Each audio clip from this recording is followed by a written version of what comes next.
근데 제가 어제 이제 기존 고객한테 그런 얘기를 했어요. 간병보험이 없는 분이어서 이거는 이제 있으면 좋다 여러 가지 얘기를 했는데 아내분하고 얘기를 나누더니 저희 와이프가 그러는데 지금 당장은 필요 없을 것 같다. 그래서 그런 얘기도 보통 많이 하거든요. 지금은 필요 없을 것 같다. 언제 필요할까요? 모르죠. 언제 필요할지는. 그리고 어차피 이제 계속 말은 하지만,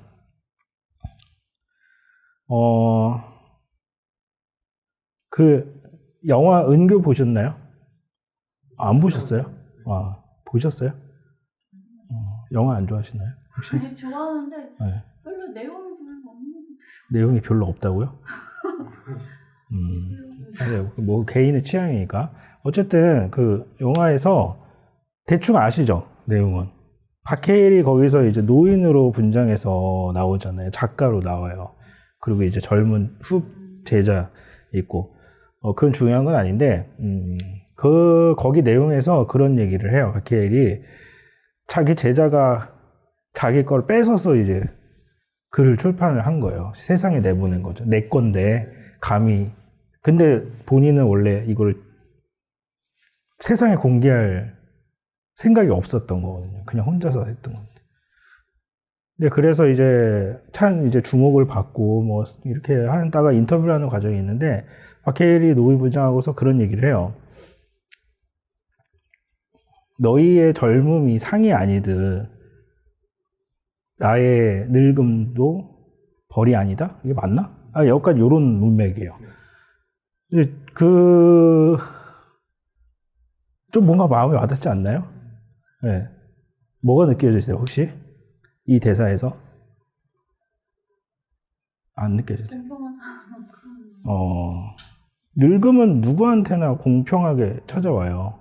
우리가 이제 보험을 판매하면서 대부분 보험들은 이제 그 불확실성이 있어요. 불확실한 미래를 우리가 대비를 하잖아요. 암도 그렇고 실비도 그렇고 확실하지 않아요. 그래서 내가 돈을 보험료를 보통 우리가 뭐 10만 원을 내던 뭐 20만 원을 내던 혹은 뭐 5만 원을 내던 결국에 보장을 가입하는 거에 대해서 정답은 없어요. 제가 나중에 시간 되면은 제가 가입한 그 보장 분석도 한번 보여드릴 건데 저는 많이 가입했어요.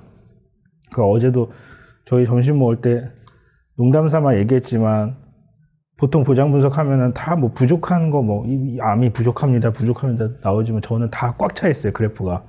그만큼 뭐 이것저것 많이 가입을 했는데 그래서 저는 필요한 것만 가입을 한 건데 어쨌든 누군가는 이렇게 과하게 누군가한테는 과한 거고 뭐 저한테는 과한 건 아닐 수도 있어요. 사람마다 상대적으로 이 보험에 대해서 가치를 판단하는 기준이나 어떤 크기나 적정 보험료의 수준이나 다 달라요. 그래서 정답은 없어요.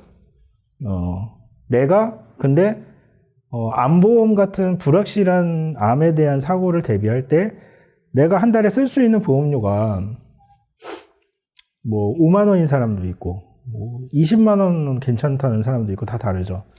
근데 급여가 이제 적은 편인데 뭐 확실하지 않은 암보험에다가 막 급여의 막 50%를 때려박고 그렇게 할 수는 없잖아요. 그래서 그 보험료에 적정한 기준은 없어요. 근데 보험 중에 그래도 확실한 보장을 담보로 하는 보험이 있긴 있죠. 말했지만 종신보험이 우선 하나 있고요.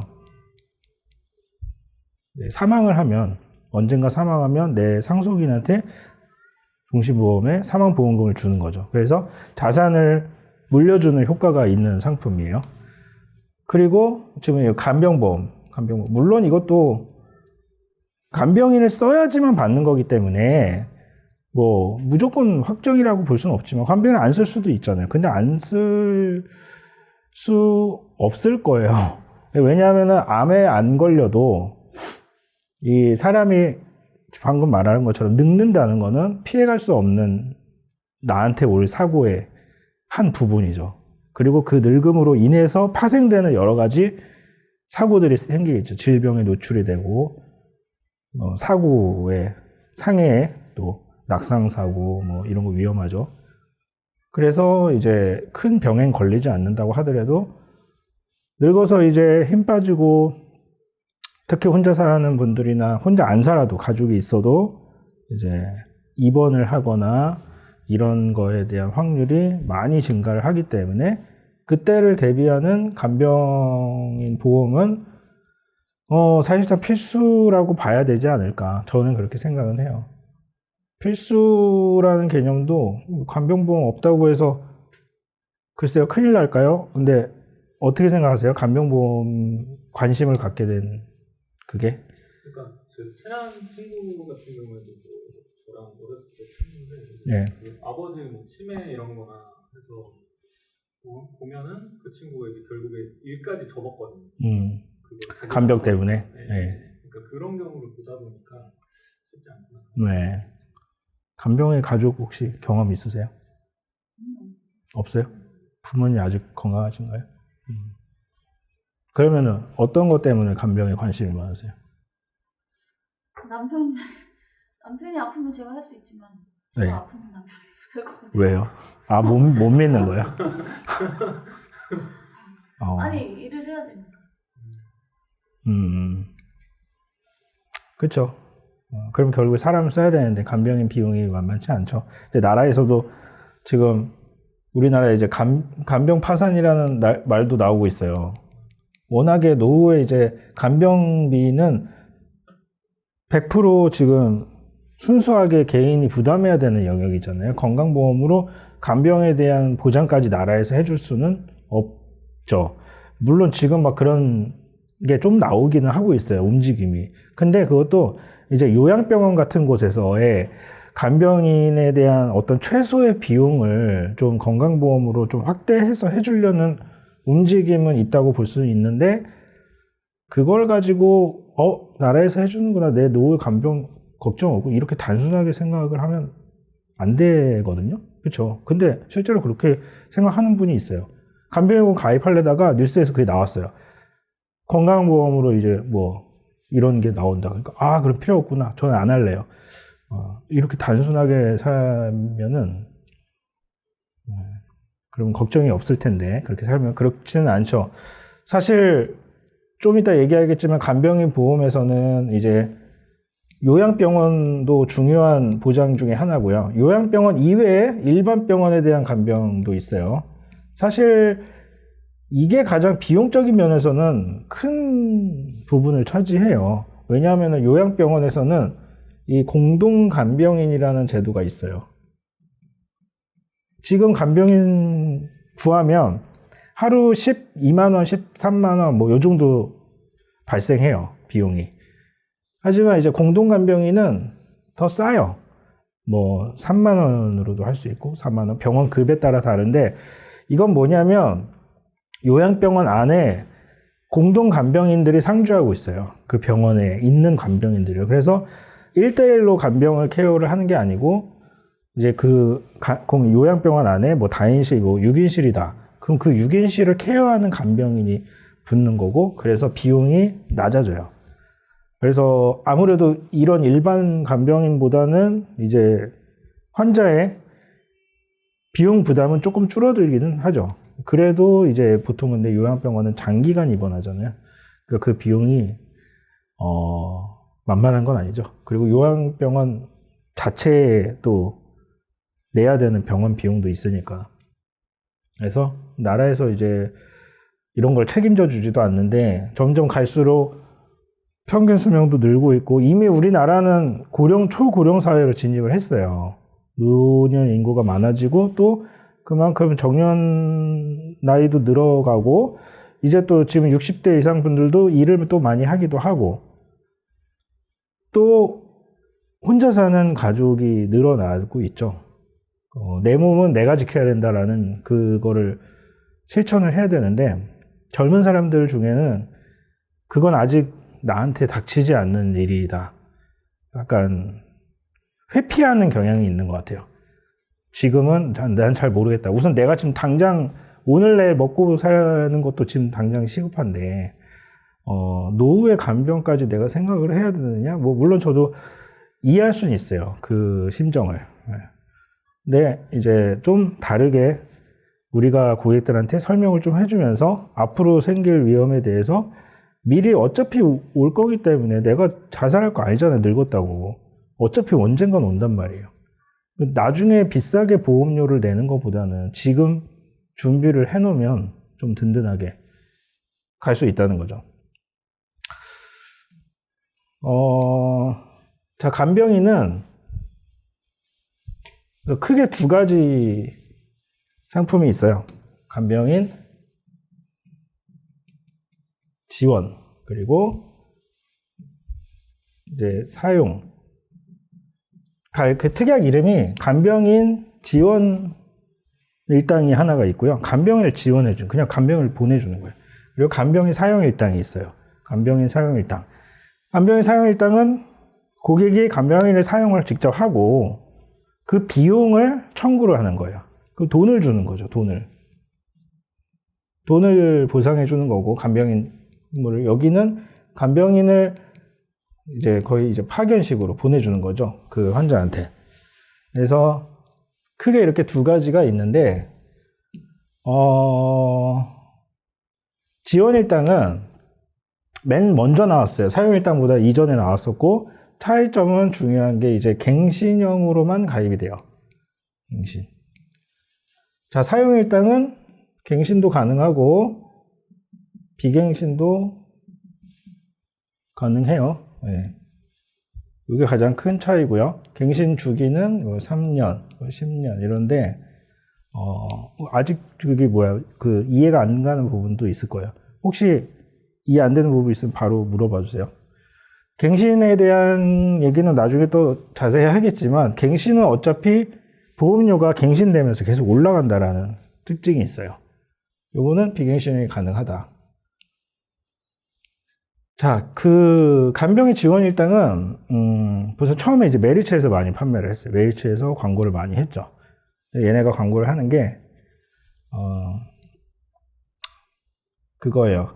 우리는 이제 고객이 병원 가서 아프고 간병인이 필요한 상황이 생기면 사용 일당을 갖고 있으면 직접 간병인 구해야 되고 안 구해지면 또 막 스트레스 받고 나중에 또 인건비 상승하고 그러면 여기서 간병인이 하루에 15만 원 보장을 해주거든요.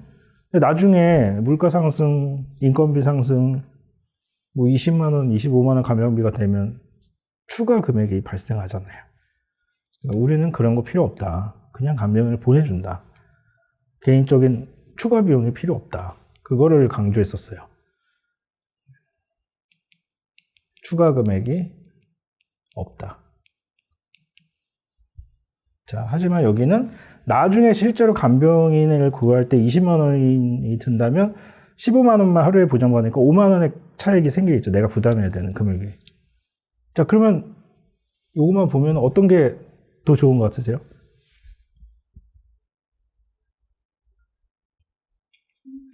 이쪽? 어떻게 생각하세요? 장기적으로 보면 장기적으로? 이쪽이요? 이유는 혹시? 본인이 그래도 부원으로 본인이 구하는 게 믿음이 간다? 아는 사람은 아니잖아요, 그 간병인. 어차피 처음 보는 사람인데. 자, 근데 중요한 건 여기에, 요거예요. 비갱신형으로 가입이 가능하다는 거. 20년, 10년, 20년 완납을 하면은 더 이상 낼 돈이 없어요. 평생 100세까지의 보장이 확보가 되는 거예요. 자, 간병에 예를 들어 3만 원 정도 월 보험료 내고 20년 보험료 완납한다고 생각해 보세요. 한 700만 원 정도 내고 더 이상 돈은 안 내요. 자, 근데 이제 15만 원 보장을 받는다고 생각을 해볼게요. 열을 쓰면 150만 원. 한 달 쓰면은 얼마죠? 네. 2달만 써도 냈던 보험료 이상으로는 돼요. 자, 근데 그러면 100세까지 살면서 간병인을 얼마나 쓸까에 대해서 생각을 해볼 수 있지만 날수로 하면 2달을 내가 쓸 수 있을까라고 생각할 수 있잖아요. 어떻게 생각하세요? 2달은 쉽게 써요. 한두 번만 입원해도 저 정도는 그냥 날아가요. 왜냐면 지금 60대, 70대 간병인 가입한 고객분들 청구하는 거 보면요. 무서워요, 아주. 보험금이 지급되는 게 몇백만 원 단위로 막 나가요. 기본 막 2, 3주는 기본이고 2달, 3달 막 이렇게 쓰기도 하니까. 그래서 제가 생각할 때는 비갱신형으로 이렇게 가입을 할 수 있다라는 거는 가입자가 보험사를 상대로 사실 금전적으로 누가 이기고 지고를 따지면 안 되거든요. 보험은 이길 생각을 하면 안 돼요. 하지만 요거는 가입자가 이기는 게임이다라고 생각을 할 수는 있어요. 금전적으로. 보통 일반적으로는 냈던 보험료보다는 더 많은 거를 확보할 수 있죠. 자, 근데 여기는 사람을 보내주는 장점이 있지만 갱신형이에요. 갱신형. 3년마다 갱신이 되는데 갱신이 된다는 거는 3년 동안의 보험료를 측정을 해놓고 고객한테 3년간 보험료를 받고 3년 뒤에 손해율이 상승을 하겠죠. 그러면 그 발생된 손해율을 다 갱신보험료를 때려 맞게 돼요, 고객은. 자, 그러면 높아지겠죠, 보험료가 굉장히. 실제 쓸 때 추가금은 안 들지만 이 보장을 유지하기 위해서 내야 되는 보험료가 굉장히 높다라는 거죠. 그러니까 말장난이에요, 결국. 우리는 돈이 안 들지만 실제로 보장 보험료로 그리고 이제 평생 동안 보험료를 납입을 해야 되기 때문에 이건 20년만 내면 끝나는 거고요. 자, 그리고 이제 또 하나의 차이점은 여기는 약관에 48시간 이전에 신청을 해야 된다라고 명시를 하고 있어요. 여긴 그런 거 없죠. 그냥 내가 구해서 쓰면 돼요. 자, 이 말은 반대로 얘기하면은 지금 신청하면 48시간 동안은 지원을 못 받는다라는 뜻이에요. 근데 가끔 이렇게 얘기하면은 약관에 정확하게 이렇게 쓰여 있어요. 48시간 이전에 신청을 해야 된다. 그럼 48시간이 걸린다는 거 아니에요. 근데 그걸 가지고서 그런 말은 안 써 있지 않냐. 이렇게 또 말을 하는 사람들이 있거든요. 왜 그렇게 저는 잘 이해를 못 하겠어요. 이게 그 말이거든요. 안 그러세요? 48시간 이전에 신청해야 된다. 그 말은 지금 만약에 전화를 했어요. 메리츠에. 보내주세요. 48시간이 걸린다는 뜻이에요. 결국에. 될 수도 있고 안 될 수도 있다 아니에요. 48시간 무조건 걸려요. 그냥 안 보내줘요.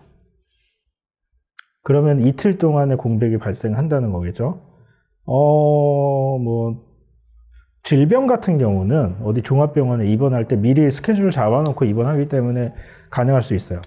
근데 상해 사고 같은 경우는 갑자기 다쳐서 입원을 하게 되는 경우가 있겠죠. 누가 이틀 전에 그걸 내가 다칠 걸 알고서 하는 것도 아니니까.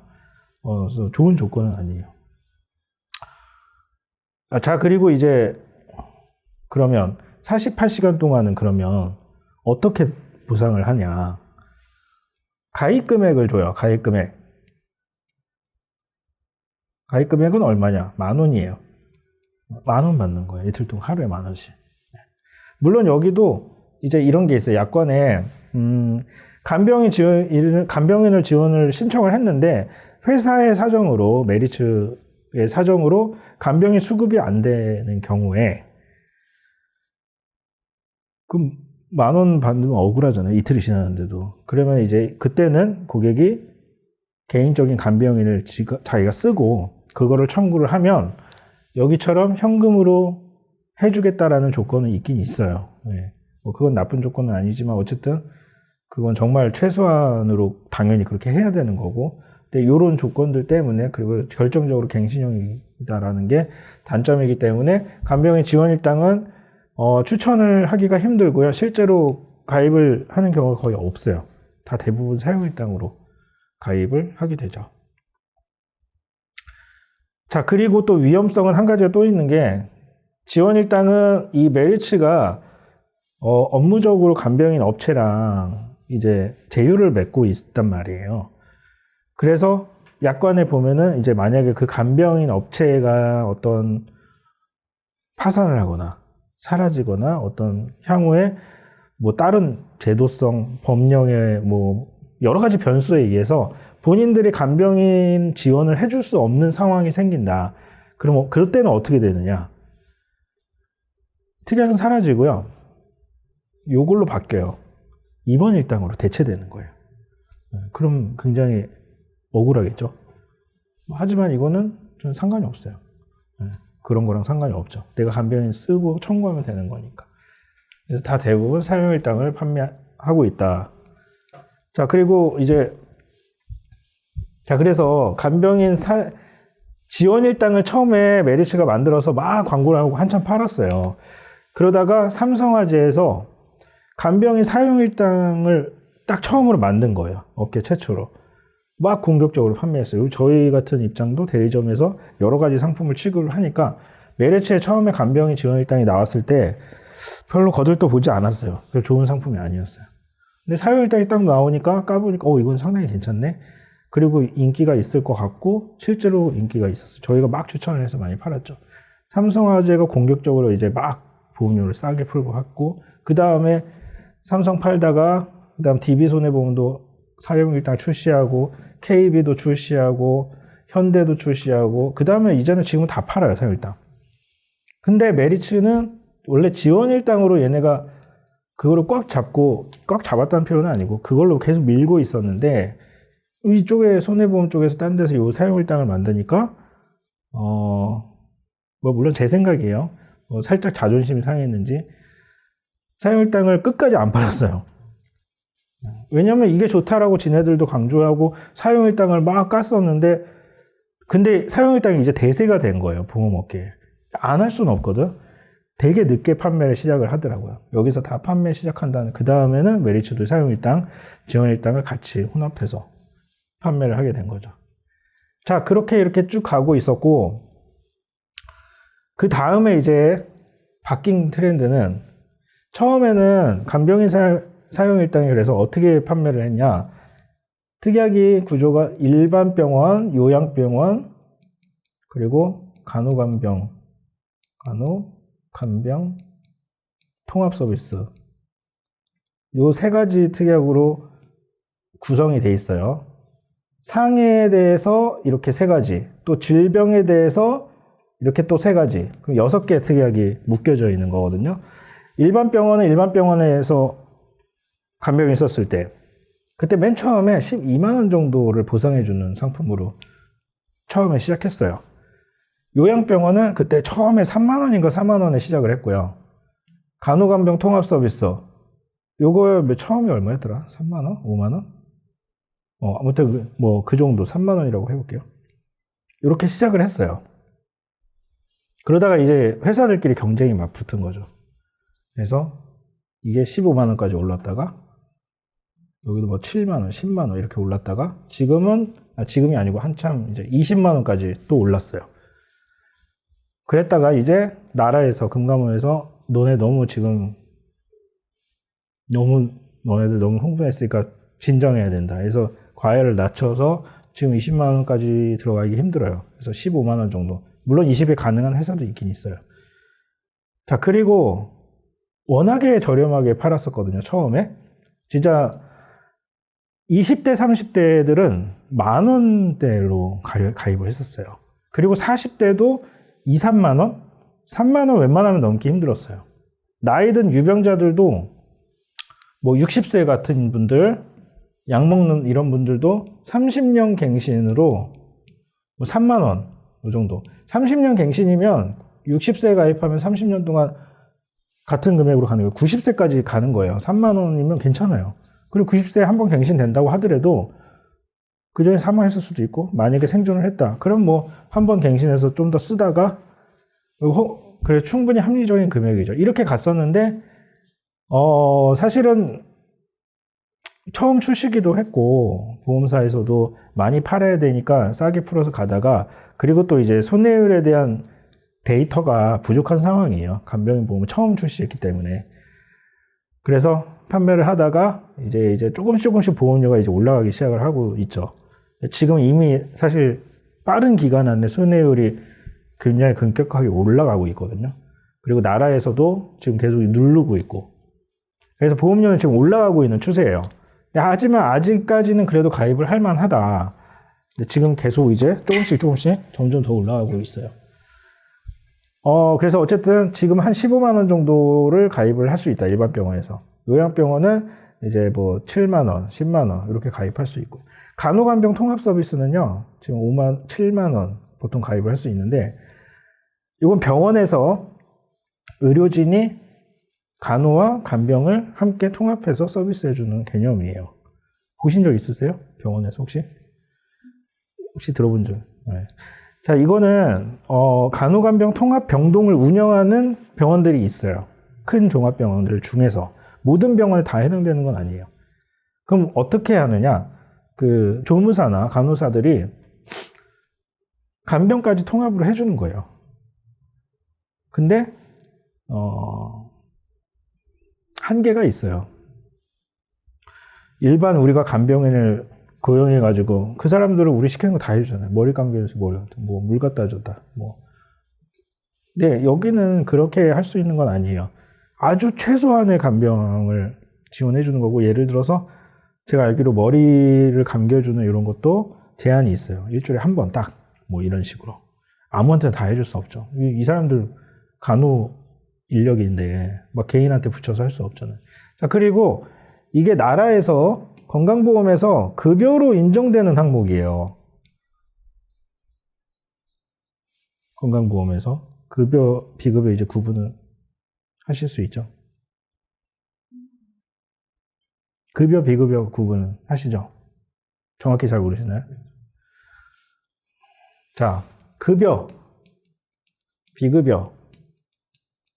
자, 우리가 쉽게 설명할게요. 우리가 건강보험료를 내잖아요.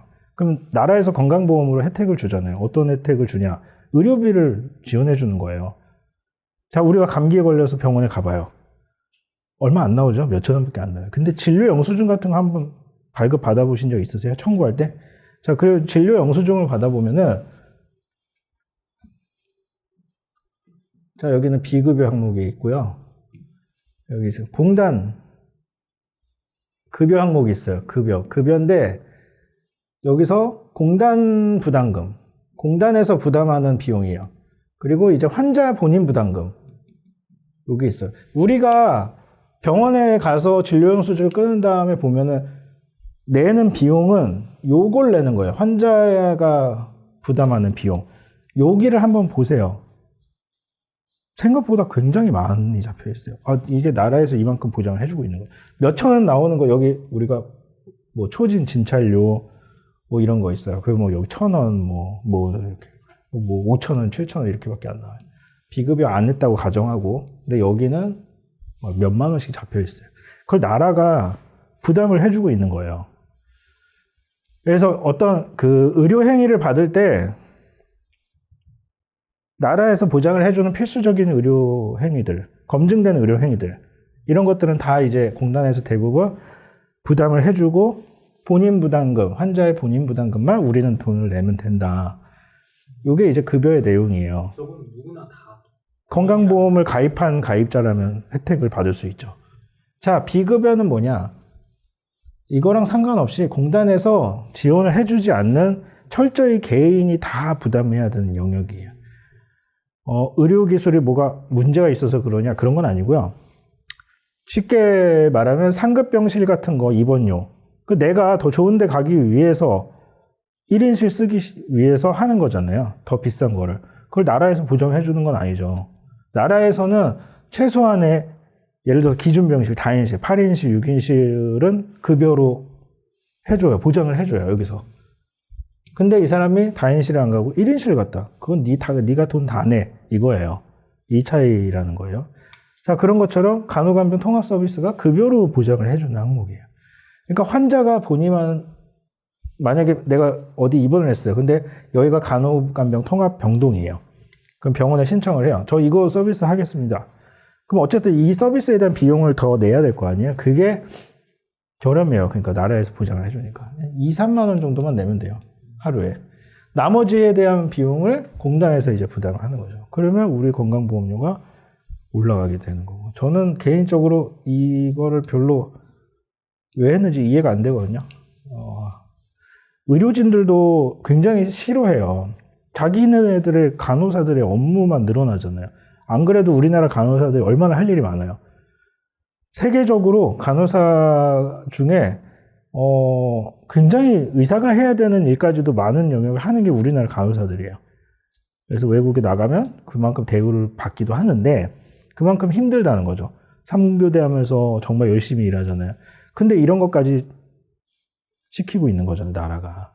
건강보험을 확대한다라는 개념으로. 저는 썩 좋아하진 않지만 어쨌든 생겼어요. 그러니까 간병에 대한 부분에 대한 나라의 어떤 최소한의 장치를 하기 위해서 만들었다라고 생각은 들지만 글쎄 이제 실효성이 좀 떨어진다. 의미 없다. 그냥 우리 뭔가 하고 있다라는 것만 보여주는 생색용 같은 느낌이 들어요. 이게 얼마나 앞으로 계속 발전이 될지는 잘 모르겠어요. 자, 그리고 방금 얘기한 것처럼 그렇게 간병으로서의 좋은 서비스는 아니에요.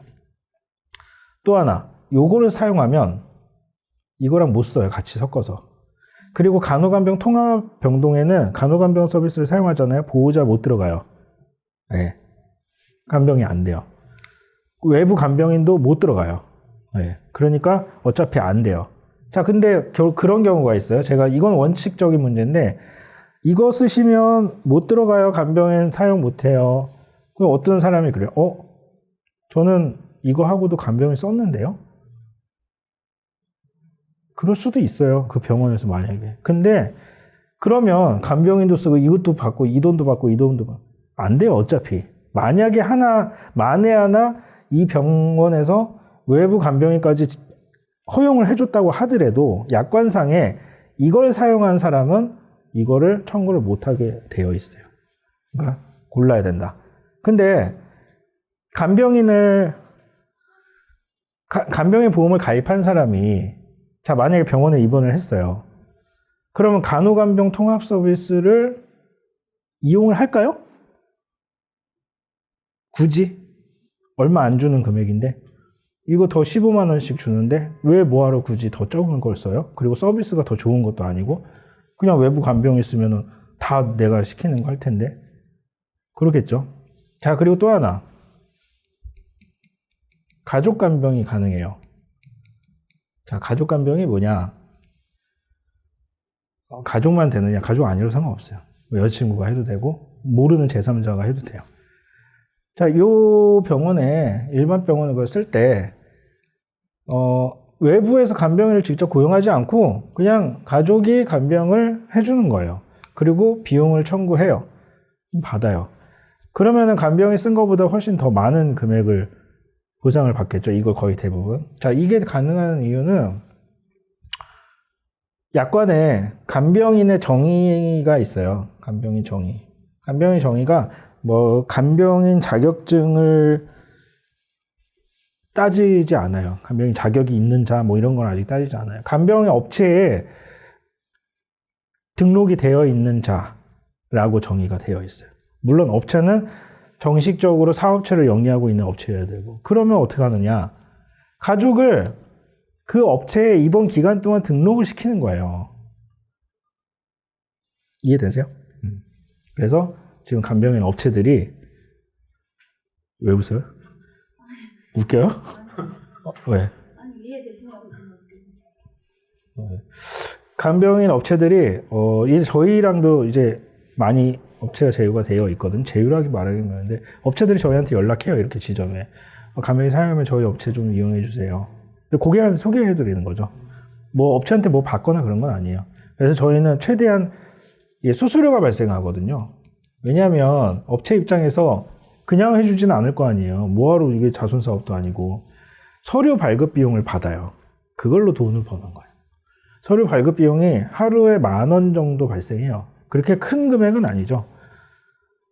10,000원 빼고 그럼 14만 원 보상 받는 거니까. 간병이 쓰면은 12만 원 진짜 실제로 써야 되고 그렇게 하느니 물론 실제 진짜 전문 간병인이 필요한 상황이다. 내가 몸이 너무 안 좋아서. 그러면 간병인 쓰는 게 맞겠죠?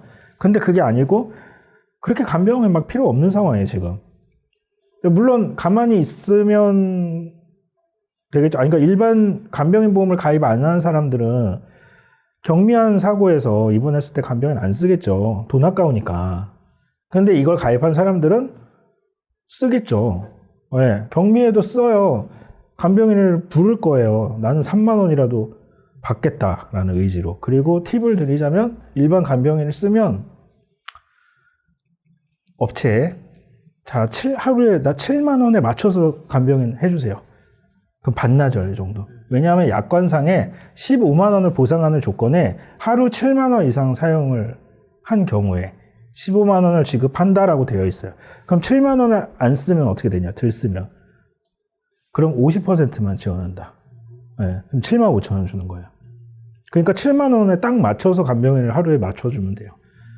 그렇게 하면은 이제 그럼 한 8만 원은 그래도 받을 수 있겠네요. 그렇게 하든지 아니면 가족한테 나 간병 좀 해 시키고 서류 발급 비용만 하고 받든지. 지금 그게 가능한 상황이기 때문에 무엇보다 뭐 미래를 위해서 아직 내가 지금 필요한가? 이게 아니고 지금 연령대에 다 괜찮아요. 지금 1살, 2살, 3살 아이들한테도 가입시켜요. 그러면 아이들한테 왜 가입시키냐? 미친 거 아니냐? 막 무슨 애한테 간병인 보험을 가입시키냐? 생각할 수 있는데 그게 아니에요. 왜냐하면 태아보험 가입했었어요? 어릴 때? 안 했어요? 무슨 용기로 태아보험도 가입을 잘 모르셨던 거죠? 아니면 혹시 뭐 아니 큰애가 너무 안 아파서? 안 아파가지고. 그 둘째도 그러려는 보장 없어요. 다행히 안 아팠죠, 둘째도. 네. 정말 행운이라고 생각하셔야 돼요. 태아보험도 이제 나중에 교육하겠지만 태아보험 이런 고객들 많아요. 첫째가 별로 가입하는데 돈만 나간 거야. 근데 첫째 때는 가입했어요? 100일 때. 그 첫째 때도 안 했네요. 그럼 할 말이 없죠. 가입을 했는데 비싼 돈만 내다가 나중에 뭐 애가 너무 건강하고 돈만 냈던 거야. 그러니까 둘째는 안 하는데 둘째가 갑자기 아픈 정도가 아니고 선천 이상으로 장애를 안고 태어난 거. 저는 그런 경우 되게 많이 봤어요. 실제로 고객들 중에. 그리고 저만 있는 거 아니에요. 여기 지사장 친구의 사례도 실제 있어요. 태아보험 가입 안 했다가 아무튼 가슴 아픈 사연이 있어요. 주변에. 그래서 태아보험 꼭 가입해야 돼요. 무조건. 네. 본인만, 그러니까 예를 들어 그런 거 있잖아요. 부모들 중에 본인 스스로들 또 나이 먹다 보면은 이상한 똥꼬집 같은 게 생겨가지고 어렸을 때부터 보험을 안 좋아하던 사람들은 나이 점점 먹으면서 점점 그게 강해져요. 보험이 마치 사기처럼 막 머릿속에 지배하는 거예요. 악덕 기업들이고 나를 돈을 뽑아먹는 기업이다. 안 가입하는 게 돈 버는 거다. 그래서 아이를 낳고 아이 태아보험 아예 태아도 필요 없어. 아이 나중에 본인만 망치면 되는 건데 아이들 거는 해줘야 돼요. 어떤 상황이 벌어질지 모르기 때문에. 그래서 꼭 해야 돼요. 아무튼 태아보험 가입할 때 우리가 필수적으로 구성을 해주는 것 중에 우리가 2번 일당을 많이 넣어요. 왜냐하면 2번 일당 같은 경우는 성인들 같은 경우는 2번 일수가 그렇게 많지 않다고 볼 수 있어요. 잘 안 해요. 뭐 다시 우리가 이제 태어나서 걷지도 못하는 누워갖고 우리 침상에서 시작하잖아요. 그래서 나이가 들면서 서서 직립보행을 하기 시작하고 건강하게 생활을 하다가 우리는 다시 늙으면서 침상으로 돌아가요. 들어 누워서 죽는 순간으로 가는 거죠. 이게 사이클이 있잖아요. 그래서 젊은 기간에는 그렇게 입원을 많이 안 하는 상황이에요. 근데 태어났을 때 직후랑 노년기에는 필요하죠. 그래서 요걸 넣어주는데 비싸요. 생각보다. 이번 일단. 그리고 받는 금액도 얼마 안 돼요. 3만 원, 많아야 5만 원. 자, 만약에 아이가 태아보험 얘기는 뺍시다. 너무 길어질 것 같아요. 요거 하고 빼고 그래서 아이들한테 입원 일당을 대체하는 용도로 이 간병인 보험을 많이 가입을 해줘요. 어차피 아이들, 신생아들, 뭐 애들 응급실 가고 갑자기 밤에 혹은 입원하거나 딱 부모가 돌봐야 되잖아요. 어차피 가족 간병이에요. 실비약부가 넣을 수 있어요? 제가 신입이니까 뭐라고 얘기 안 할게요. 실손보험은 단독으로만 가입해요. 어제 얘기했었죠? 네. 어디에 넣는 개념이 아니에요. 실손에 뭘 넣을 수가 없어요. 실손은 실손보험만. 네. 아시겠죠? 따로 가입해야 되는 거예요. 실비랑.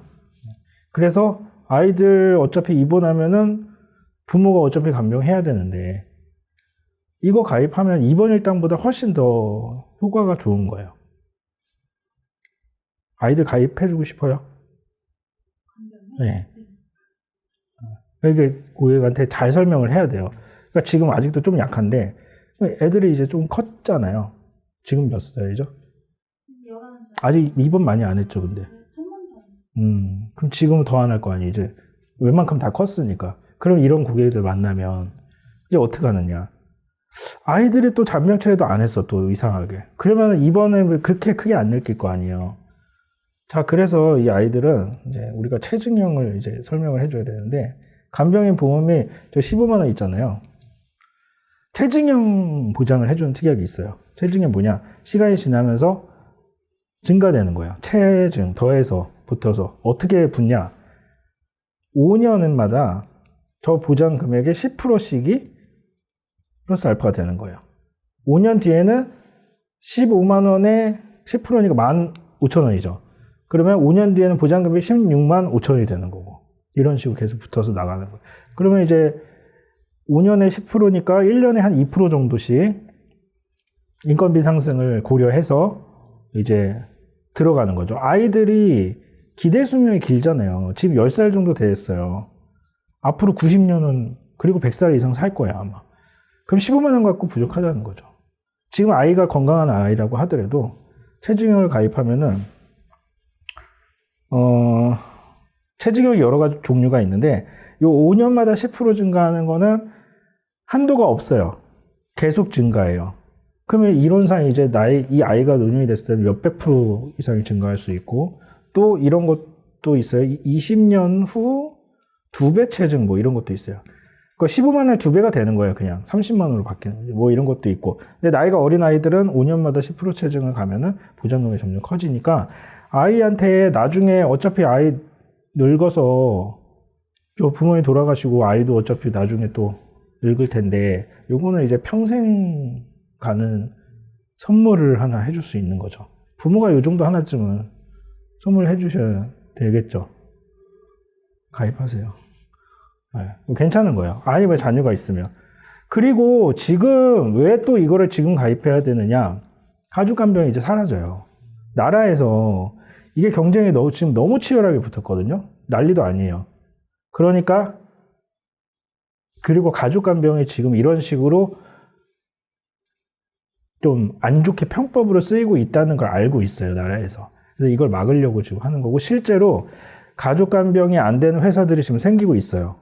약관에서 막히는. 우리는 딱 해갖고 가족간병은 제외 이런 문구가 들어간 회사가 이미 나왔고 앞으로도 좀 그렇게 따라서 바뀌게 되겠죠. 그러면 가족간병이 되냐 안 되냐는 굉장히 큰 차이가 있는 거죠. 이게 있다라는 게 엄청난 메리트가 될 수 있죠. 이게 없으면 무조건 간병인 써야 되니까. 그래서 간병인을 막 구하는데 또 이런 식으로 우리가 사회가 문화가 가다 보니까 간병인의 필요성이 점점 강해지잖아요. 그럼 간병인들도 또 많아질 거예요. 실제로 일하려고 하는 사람들도. 그리고 그 사람들이 귀해지겠죠. 인건비도 당연히 상승을 할 거예요. 따라서. 그러다 보면 나중에는 우리가 지금 40대들이 70대 됐을 때 이것도 많이 가입했으니까 간병인 찾는 사례도 많을 거예요. 그러면은 막 경쟁이 치열할 수도 있어. 내가 간병인 구하려고 했는데 간병인이 지금 없어요. 그럴 수도 있겠죠. 그러면은 이런 거 써야죠. 그때 주변 지인 쓰던지 해서 돈이라도 받고. 늙었는데 힘도 없고 힘까지 없는데 돈까지 없으면 너무 서럽잖아요. 이게 지금 젊었을 때 만들어 놔야 된다는 얘기예요. 선택지가 하나가 더 주어진다는 거죠. 가족 꼭 아니더라도 지인 쓰면 돼요. 그때 만나는 할머니한테 좀 해달라 부탁하고. 자, 근데 요거 쓸 때 이제 중요한 거는 돈이 지급이 돼야 돼요. 이 사람한테. 이 환자가 가족, 우리 엄마가 해줬다. 엄마한테 이체를 해줘야 돼요. 비용을. 그리고 다시 돌려받아야 되는 거니까 서로 뭐 나눠 먹든지 그건 알아서 하면 되는 거고. 그래서 그렇게 들어간다. 그래서 어린이들은 또 이런 식으로 가입이 되고 성인들은 또 비갱신, 아이들도 비갱신이니까 미리 노후까지에 대한 간병인을 미리 준비할 수 있다라는 메리트가 있는 거죠. 나이 드신 분들은 뭐 갱신형으로 이렇게 길게 갱신 주기를 맞춰서 가입하면 돼요. 70세도 30년 갱신 가입하면 사실상 100세까지 가기 때문에 뭐 거의 사실 비갱신형이라고 봐야 되겠죠. 이렇게 해서 간병인 보험을 가입을 할 수 있고, 잠깐만 7분 남았는데 5분 안에 하나만 얘기하고 끝낼게요. 자, 마지막으로 하나 얘기하면 간병인 비용이 간병인 보상이 180일 한도로 보상을 해요. 1년에 한 가지 원인당. 자, 그러니까 내가 지금 교통사고가 나서 간병인을 쓰고 있다. 그럼 이 교통사고 원인건으로 180일을 쓸 수 있는 거예요, 간병인을. 1년 안에. 1년 넘으면 또 180일 쓰는 거예요. 한도예요. 쓰는 한도라고 생각하면 돼요. 내가 만약에 180일이면 1년에 거의 반이잖아요. 극단적으로 제가 얘기를 해볼게요. 180일을 입원해서 퇴원을 했어요. 근데 바로 암에 걸렸다. 말도 안 되지만. 요거는 또 다른 원인이에요. 또 다른 180일을 쓸 수 있는 거예요. 1년 안에. 이렇게 쓴다라고 생각하시면 돼요. 그러면 180일을 초과하면 어떻게 되냐? 보상이 안 돼요. 1년이 지나야지 또 새로운 입원으로 간주를 한다. 자, 그러니까 만약에 예를 들어서 내가 오늘 입원을 했어요. 180일째까지, 이때까지는 보상이 돼요. 게다가 181일째부터 365일, 이때까지는 안 되는 거예요, 보상이. 근데 계속 입원했다고 가정해 볼게요. 그러면 여기서 또 보상이 돼요. 왜냐하면 1년 지난 이 순간부터는 새로운 입원으로 간주를 하는 거예요. 그래서 보상이 된다. 근데 이렇게 입원하는 경우가 많지는 않겠죠. 근데 어떤 사람들은 또 그래요. 만약에 오랫동안 입원하는 거에 나는 공백이가 그러면 조금 걱정이 된다. 180일 이상 입원하면 어떡하냐. 아무리 그럴 일이 없다라고 말을 해도 걱정이 되는 사람들은 있어요. 그래서 보험사에서는 181일부터 365일까지 보상해주는 특약을 같이 팔아요. 그러니까 일반적인 거는 180일까지잖아요. 요 특약과 요걸 합치면 1년을 풀로 채워주는 보장이 완성이 되는 거죠. 근데 여기에 허점이 있는 게 이 특약은 일반적으로 요양병원, 한방병원, 정신 안 돼요, 보상이. 일반 병원만 이렇게 돼요. 자, 그러면 이걸 얘네가 왜 이렇게 만들어 놨을까 생각을 해야 되는 게 일반 병원에서는 입원을 이렇게 안 시켜줘요. 어차피 죽었다 깨나도 이렇게 입원 못 돼요. 왜냐하면 보내요. 딴 데로 요양병원으로 가라고 이렇게 할 거면. 그러면 실질적인 장기 입원이 이루어지는 곳은 요양병원 또는 정신과, 정신병원의 일부 이런 데는 장기간 입원되죠. 또는 한방 교통사고 환자 이런 거 장기간 길어지는. 아예 못을 안 된다고 못을 안 해주겠다는 뜻이에요. 그래서 보험료도 되게 싸요. 근데 뭐 부득부득 하겠대요. 하고 싶다고. 근데 이거는 가입할 필요가 없어요. 자, 근데 또 최근에 요양병원을 보장을 해주는 요 특약을 판매하는 회사도 나오기 시작을 했어요.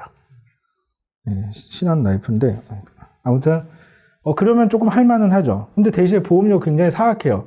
왜냐하면 실제로 여기서가 거의 대부분이 발생할 걸 알기 때문에 보험료가 엄청 비싼 거죠. 왜냐하면 180일 이거 원래 다 안 되는 요 특약은 보험료가 해봤자 몇십 원밖에 안 돼요. 몇십 원, 몇백 원. 근데 요게 들어가잖아요. 요양병원이 되는 요걸로 들어가잖아요. 몇만 원씩으로 바뀌어요. 요게 결정적인 원인이다 이거죠. 치매, 노인성 질환, 퇴행성 질환 이런 걸로 요양병원에 많이 가니까 그런 데서까지 쓸 거면 차라리 이렇게 하든지 아니면 이거는 그냥 과감하게 포기를 하든지 해야 된다. 이렇게 보시면 되죠. 자, 우선 오늘 여기까지 하고요.